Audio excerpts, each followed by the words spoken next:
নমস্কার, আমি অ্যাস্ট্রোলজার শ্রী শান্তনু শাস্ত্রী। আমার ইউটিউব চ্যানেল সহজ জ্যোতিষ শিক্ষাতে আপনাদের সবাইকে স্বাগত জানাই। অন্যান্য দিনের মতো আজকেও ইউটিউব চ্যানেলে ভিডিও নিয়ে চলে এসেছি।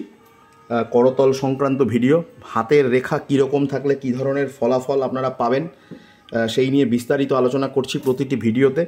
আপনারা নিজেরা নিজেদের হাতের সঙ্গে মিলিয়ে আপনারা আমাকে কমেন্টস বক্সে লিখে জানাবেন বা আমার সঙ্গে ফোনে যোগাযোগ করবেন, আমার সঙ্গে কনসাল্ট নিতে পারেন। সকলের যদি উপকারে লাগে তাহলে আমার এই ভিডিও তৈরির যে পরিশ্রম সার্থক হবে। তাহলে আমি মূল ভিডিওতে প্রবেশ করছি। আগে রেখাগুলো চিনিয়ে দিই।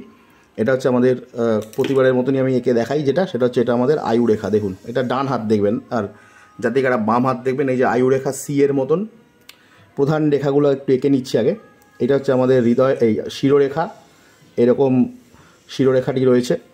আর আরেকটি রেখা, কমন যে তিনটে রেখা, প্রধান রেখা, আর একটা হচ্ছে আমাদের হৃদয় রেখা। খুব সুন্দরভাবে তিনটে রেখা কিন্তু কম বেশি সকল মানুষের হাতেই কিন্তু থাকে। দেখে নেবেন আপনারা, সব মানুষের হাতে তিনটে রেখা থাকে। গঠনগত বা মোটা সরু কাটা ছাটা সেগুলো আমি পরে আসবো, কিন্তু এই তিনটে রেখা কিন্তু সবার হাতে থাকছে।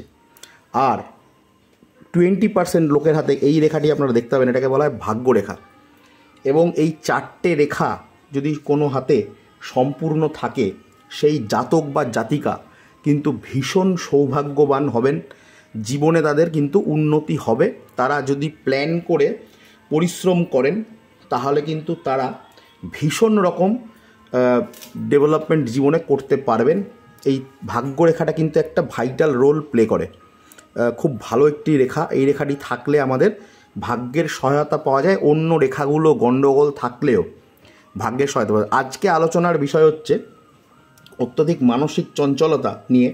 যে সমস্ত ছাত্রছাত্রীরা অত্যধিক মানসিক চঞ্চলতায় ভুগছে, 1 ঘন্টা পড়লেই পড়া থেকে উঠে যাচ্ছে, বেশিক্ষণ পড়তে চাইছে না, ফোন দেখতে চলে যাচ্ছে, টিভি দেখতে চলে যাচ্ছে, তাদের জন্য, তাদের ক্ষেত্রে দুটো রেখা, দুটো ক্ষেত্র ভীষণ বিচার্য। একটা হচ্ছে এই যে কেনো আঙ্গুলের নিচটা বা কনিষ্ঠাঙ্গুলের নিচটা, বুধের ক্ষেত্র, এইটা কিন্তু ভীষণ বিচার্য। আর একটা হচ্ছে চন্দ্রের ক্ষেত্র।